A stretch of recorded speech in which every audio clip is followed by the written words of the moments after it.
Now, if you're really serious about your Android mobile gaming, here is a very serious gaming phone, the fastest that I've tested yet in the channel with some crazy specs. So this fan-cooled Snapdragon 888 powered gaming phone with a 6.8-inch screen has a really impressive refresh rate. So 165 Hz is the max with a touch response of 500 Hz. It has gaming triggers, a gaming space mode, and of course a little bit of RGB. It wouldn't be a gaming phone without some RGB bling, would it? Now this is all powered by a battery capacity of 5050 milliamp hours, so it is a spec bump and a performance increase over the previous Red Magic 5 and the 5S that I have reviewed in the channel, and it still has the same 64 megapixel main camera on the rear, 8 megapixel ultra wide, and an 8 megapixel front facing camera.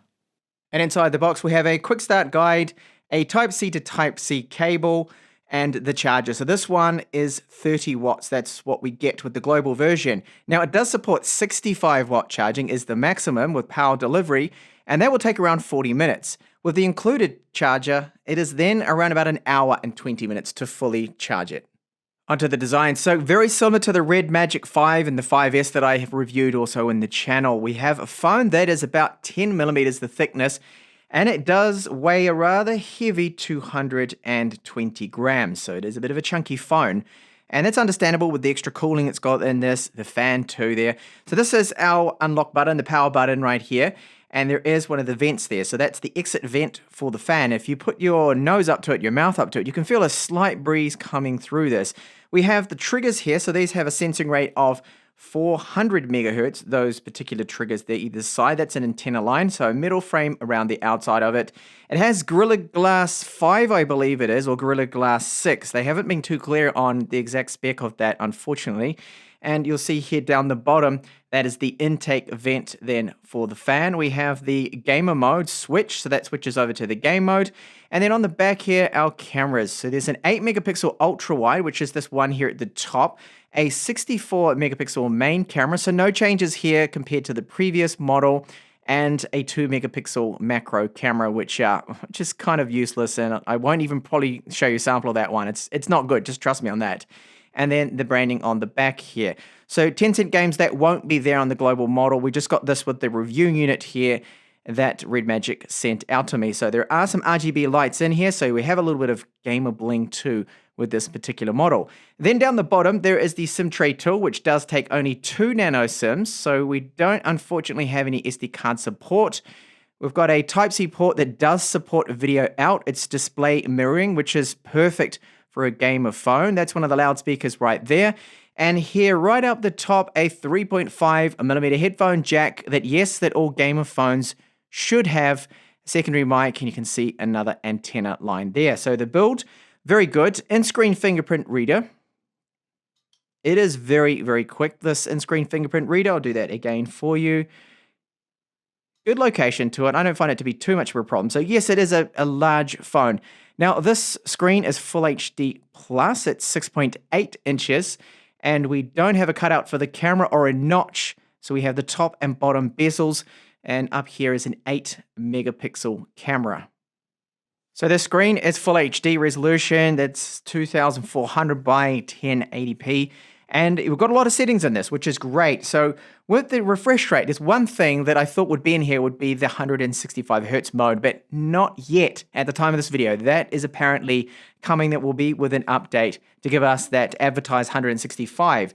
Now 144, once you get really over the 120 mark, you don't really notice that difference of 24 Hz or 45 Hz more. You're not going to really see this. Now by default it's on 90, and it makes the phone feel incredibly smooth. Even at 90 it's quite good, so if you're in that good balance. I don't see anyone using 60 Hz with this unless of course you wanted to save on battery life, which will make a big difference.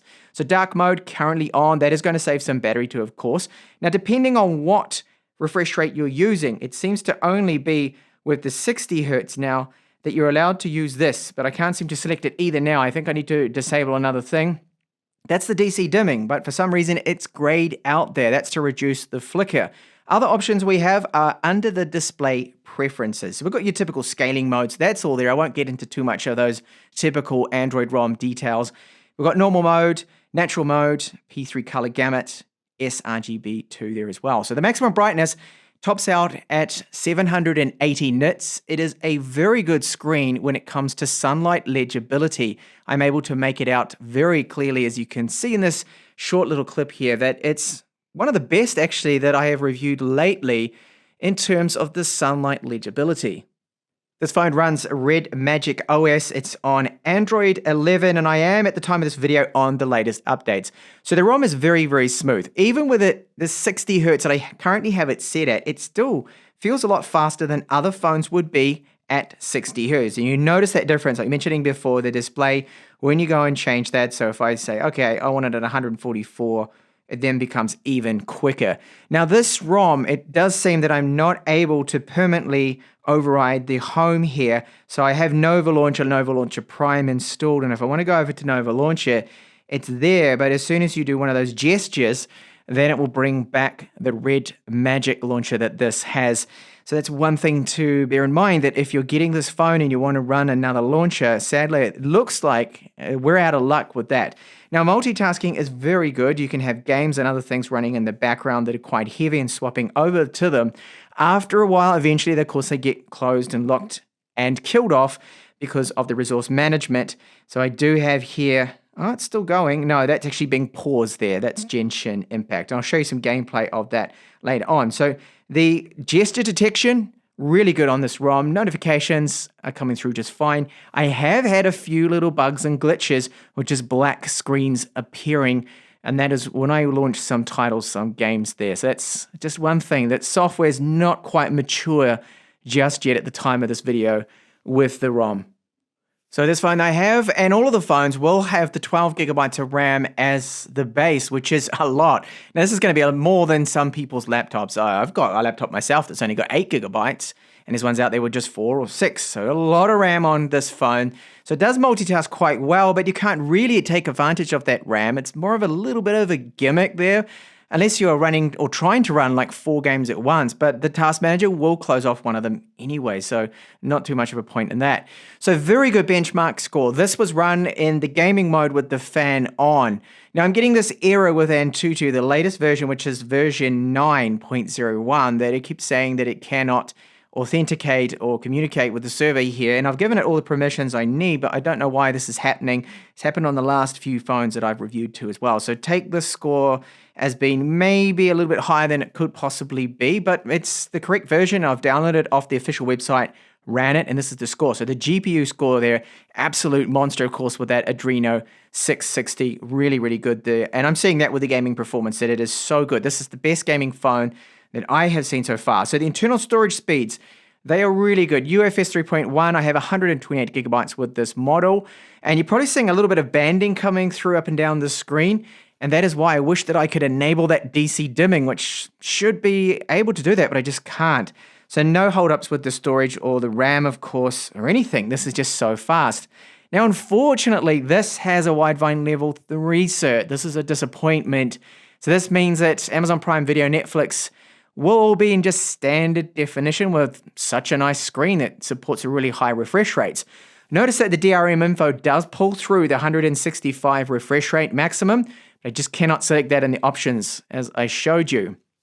Camera 2 API, full support here, so look for Gcam ports for that 64 megapixel camera just to get some better photos, and possibly 2 out of the ultra wide camera with this one. Now the GPS performance, this is good, no real complaints here. The average signal strength seems to be a little lower than some of the recent phones I have reviewed, and I'm not too sure why that is, but it's good. This is typical Qualcomm performance, follows you around really well and no problems. The accuracy will not get any better than 3 meters.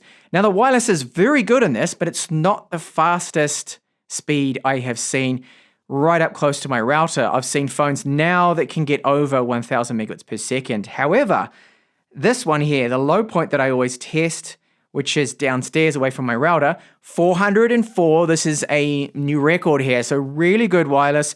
I've had no dropouts, no problems with that. And the same with the connection, no real problems. Signal strength, I've noticed to be with 4G a little lower than some of the other phones, but it could be down to my carrier there with that. And then that switch that I showed you before when we looked at the design of this phone. So it's got the cooler inside it and the dedicated gaming space, the game mode. So you flick the switch and you have this little animation. And then all the games and things that you add in here will be available and present in here. Now, if they're not, you can go along and add them. Now, you get different options that you can customize for each individual game. The cooling fan, then the RGB, you can set that to disable it. That is on the back. And I'll give you a very quick sample of what those RGB lights look like. And they're nothing amazing, but it wouldn't be a gaming phone without it, would it, of course? And you'll see what I mean, that it's nothing really amazing. It's just a few flashing lights. You can configure this, so you can change the colors. There's all sorts of things you can do. It doesn't really stand out that much. And I guess you don't want to have too many lights on the back of this because it would affect the battery life eventually. Swiping from the right will bring up the gaming toggles. So there's lots of different things we can change in here, including performance modes. You can disable the fan, and you can do all sorts of things like aiming assist mode. You've got the macros, and then the triggers. You can configure all of those, the shoulder triggers. Gaming enhancement, so you've got 4 different options: auto mode, GPU turbo, which prioritizes the GPU clocks, or the CPU turbo, or super performance, which is both. And it will give you a warning that the phone will get hot. So I'm going to run the most demanding game here with this, just to test how hot to see the thermals are going to get. But before I do that, I'll give you a little bit of gameplay first of this game, and then of Call of Duty to see how it runs. So we've got a toggle 2 for the refresh rate. So this game only supports 60, so there's no point having it at 144 hertz because, well, it's 60 frames per second max anyway. But let's jump in and see just how well Genshin Impact performs. So I set Genshin Impact here to the absolute maximum settings at 60 frames per second.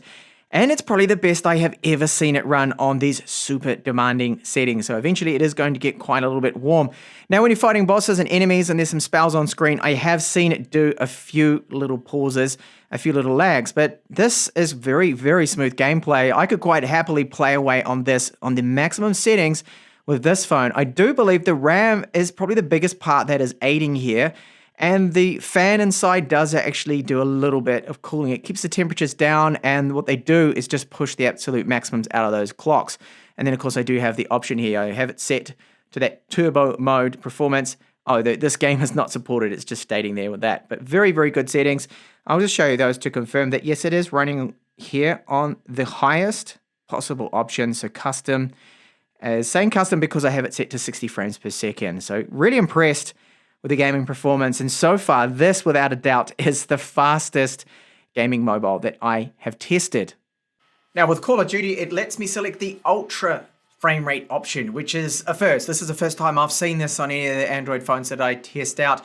Now with this ultra setting, if you go to use high or very high, it will then drop you back down to max. So I will keep it on medium and the ultra. Let's take a look at some gameplay performance. Unfortunately, PUBG, I tried to run PUBG and I just can't. It keeps crashing on me with a black screen.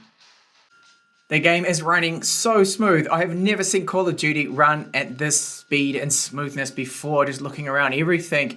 I'm only recording at 30 frames per second, so unfortunately not going to be able to see this. If I had a 60 frames per second camera for 4K, then I would do that.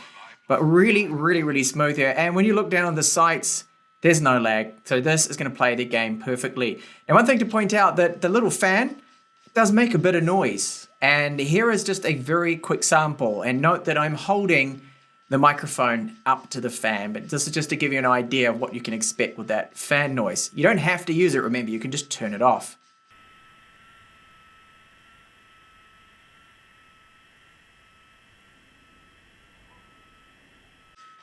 So it does make a little bit of noise, as you can hear from that. And you're probably wondering about those triggers. How do you set them up? It is very, very easy. So you swipe again from the side, you go to the shoulder triggers, and then you've got the overlays. You can see I've set them up for my scope to look down the sights or fire. I find that's just one of the easier ones with this particular game. And it'll work the same with PUBG. You just configure it, lay it over, and you can set the sensitivity of them too there.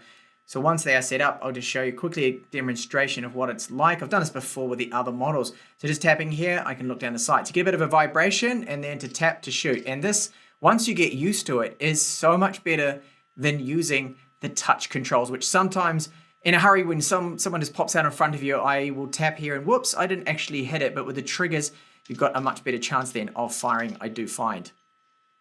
Okay, so I've played Genshin Impact now for 1 hour, getting the phone as warm as possible. It could get a little bit warmer than this, of course, if you had a case on. So about 45 degrees around the front here, almost up to 46, the hot patch right there. Yeah, about 45. Okay, almost 46. Now you can see the hot air being pumped out the top. See just where my finger is, and it feels warm. That fan is definitely doing its job. They're pushing out the hot air, sucking in the cool at the bottom. Flipping the Red Magic 6 over now, and we can see around where the camera is. That is looking quite warm. And see that line that is right here. That again is where the cool air is coming in, and you can clearly see it is making a bit of a difference there. So 45 on the back. So this is good because the other phones that I've recently reviewed with the same chip, it's getting that one up to 50 degrees Celsius. So this is a good 5 degrees cooler after 1 hour. The same exact test. The phone has some really nice loudspeakers in this, and I commented on this with the Red Magic 5 and the 5S that they are some of the best loudspeakers I've heard in the phone because they've got some decent bass to them. They sound very rich, and they are also very loud. Some of the games can be really crazy loud with this. So I'll give you a sample of one of my soundtracks here in one of my videos here, 100% volume.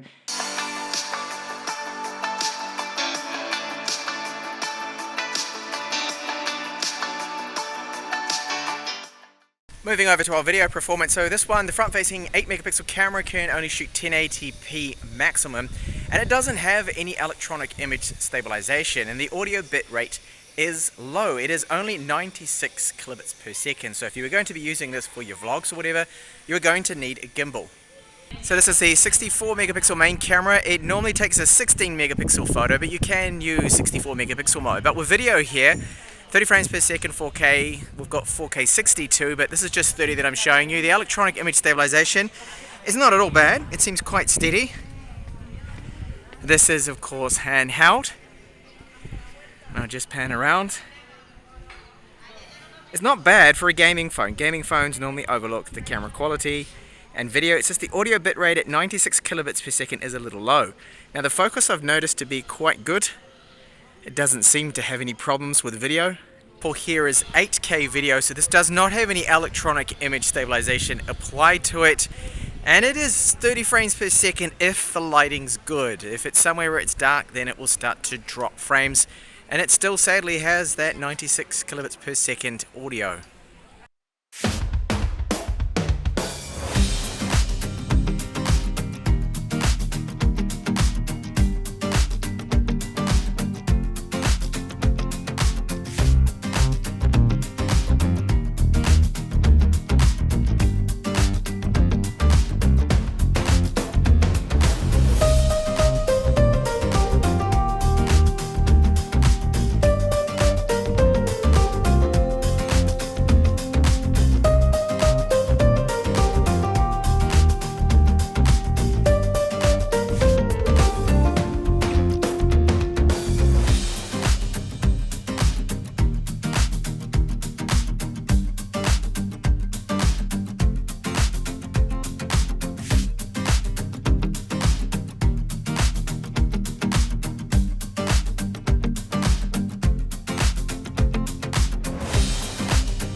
So the battery life on this one is going to depend, of course, on the screen refresh rate and exactly what you're doing. There's so many variables in there, it's hard to give you an exact figure with this one. But gaming, I can tell you that it burns through it.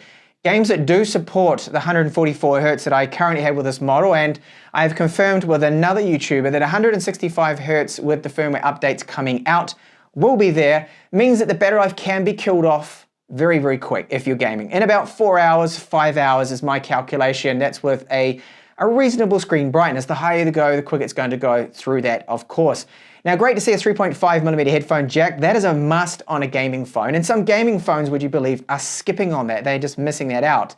that is needed for the immersion, and you don't have any latency problems using Bluetooth, of course. So the gaming performance, hands down, the absolute best I have seen yet. I've never seen Call of Duty run so fast and smooth, and even Genshin Impact, a super demanding game on, well, it's on PC, it's multi-platform, that one, isn't it? And even on iOS, here on Android, it was just running so good on the absolute maximum settings there. Now, interesting to see that little fan inside. Yes, it is a little bit loud, it's noisy, but if you're serious about your gaming, you've got your headphones on, you won't probably hear that.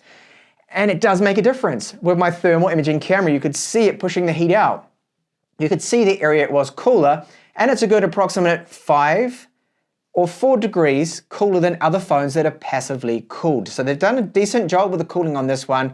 A very good screen, very bright. The performance of the ROM and everything is really, really quick. And that's when it comes to the downfalls, the software. This has been the same with the other Red Magic phones I've reviewed. There is a few little glitches. Now that patch is hopefully coming, but PUBG, I couldn't show any PUBG gaming with this, okay? Because I just couldn't run it properly. But the new patch will apparently be fixing that. It just wouldn't load for me, I had a black screen. There's a few other little glitches like that where things would just lock up. It happened a couple of times in my time using it now, which is unfortunate.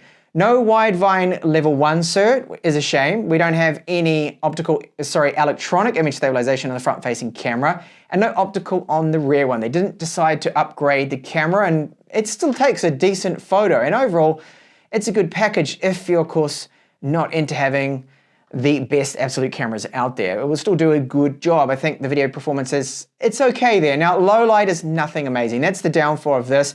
So once the software matures, and if you do want the absolute best for gaming right now on Android, I think it's this, definitely for the price it sells for. It's cheaper than the competitors out there.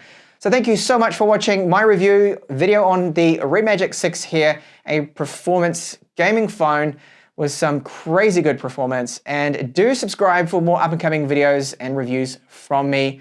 Bye for now.